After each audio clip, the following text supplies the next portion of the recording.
Olá, pessoal! Vamos dar continuidade ao nosso assunto de geografia?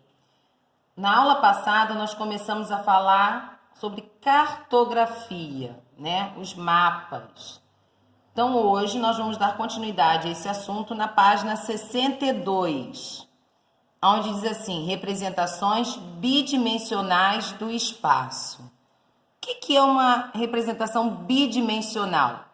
É uma representação que tem duas dimensões, altura e largura. As representações bidimensionais são aquelas que mostram um local em duas dimensões, somente com altura e largura. Essas duas medidas formam uma superfície plana, plana. Isso aqui é plano, ó. Tem altura e largura. Existem diversas representações do espaço geográfico de forma bidimensional. O mapa é a mais comum e a que mais utilizamos, mas além dele existem outras representações. Vejamos. Um mapa é uma representação de elementos reais do espaço geográfico sobre uma superfície plana, como uma folha de papel. No mapa, o espaço é reproduzido como se fosse visto de cima. Nós estamos olhando o mapa, ó, de cima. Ele representa áreas de municípios, estados, países, continentes ou toda a superfície terrestre, que chamamos de planisfério. Observe a imagem do mapa político do Brasil abaixo, que é um exemplo desse tipo de representação. Então, olha, é uma representação bidimensional, tem altura e largura, é o mapa do Brasil. Aqui no mapa é uma representação com elementos reais, tá, pessoal? Do espaço geográfico sobre uma superfície plana, aqui é plano, ó. Um croquis para a geografia é um desenho de uma determinada paisagem, o qual não tem como objetivo apresentar a precisão de informações de distâncias e pode ou não ter legendas. Observe a imagem do croquis da localização do Museu de Arte de São Paulo. Curiosidade, a palavra croquis é de origem francesa e significa esboço, rascunho, um desenho rápido, tá? Então, croquis é o desenho de uma determinada paisagem. Olha aqui, o croquis do Museu de Arte de São Paulo e seus arredores. O museu aqui, ó. Esse aqui é o museu, tá? Com seus arredores. O que que tem? Aqui tem a legenda, ó, o banco, ó, edificações e vegetação é o verdinho. Temos também a carta. A carta é uma representação plana do espaço geográfico com informações mais detalhadas e complexas. Olha, pessoal, não é aquela carta que eu vou escrever para um amigo, não, hein? Nela é possível observar elementos naturais e artificiais da superfície terrestre. A diferença entre a carta e o mapa é que o mapa apresenta informações mais gerais, enquanto a carta é a mais precisa e detalhada. Aqui, ó, veja abaixo o exemplo de uma carta. É o trecho da carta topográfica de Alagoa, Minas Gerais. A diferença da carta é que a carta ela tem informações mais precisas e detalhadas, ó, a serra, o campo, Capela de São Sebastião, enquanto o mapa as informações gerais. Temos também a planta. A planta é uma representação cartográfica de uma área muito pequena, como uma casa, um parque, empreendimentos e até mesmo um bairro ou cidade.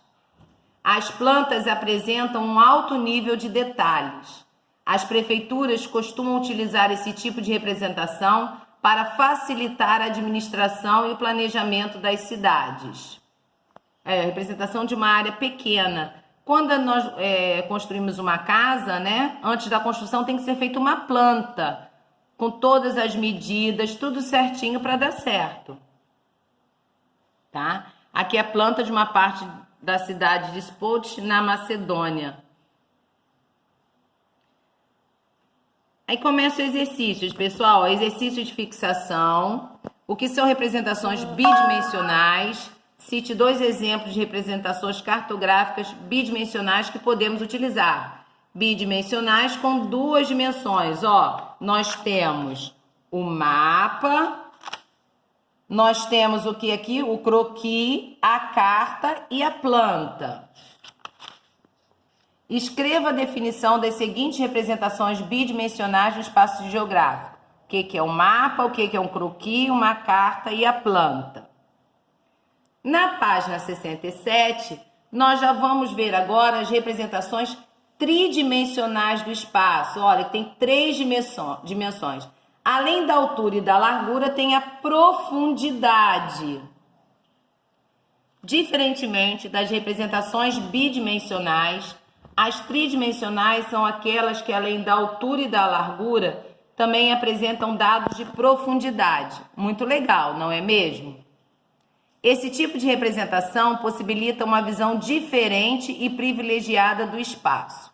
Afinal, quais são os tipos de representações tridimensionais da superfície terrestre? Vejamos o que é um bloco-diagrama e uma maquete. Um bloco-diagrama é a representação de uma determinada área da crosta terrestre com 3 dimensões: largura, altura e profundidade. Nele, diversos elementos naturais podem ser representados. Observe o bloco-diagrama abaixo e note a existência de elementos naturais, como o céu, o mar, a vegetação e os morros, e culturais, ou seja, produzidos pelo ser humano, como a cidade, o avião e os navios. É importante destacar que os blocos-diagramas são imagens bidimensionais que buscam representar uma área de forma tridimensional, diferentemente da maquete que você verá a seguir. Olha, pessoal, que representação diferente e linda, né? É um bloco-diagrama. Aqui está representando uma paisagem litorânea. Então, olha só, o que tem aqui? Elementos naturais, né? A água, a vegetação, como eu tenho também as culturais, ou seja, produzidas pelo ser humano. Olha, os navios, olha.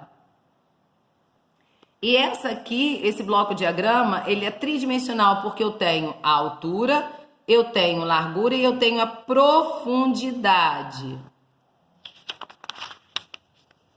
A maquete também é uma representação tridimensional do espaço geográfico. Ela é um modelo em miniatura de um espaço que se deseja representar como uma paisagem, uma casa, uma cidade, um espaço rural e etc. Ou seja, ela é uma representação da realidade em escala reduzida. Nas maquetes, é possível visualizar melhor como é uma área nas suas 3 dimensões: largura, altura e profundidade. Ela também pode representar tanto elementos naturais como árvores, rios, lagos e morros, quanto elementos culturais como casas, prédios, ruas e carros. Diferentemente dos blocos-diagramas, as maquetes são, de fato, tridimensionais e podem ser vistas de todos os lados. Olha uma maquete aqui, ó.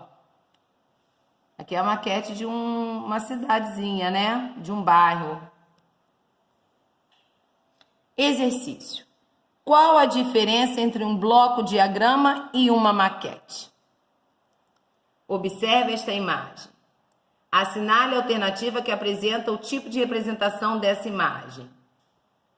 Liste os elementos naturais existentes nessa imagem.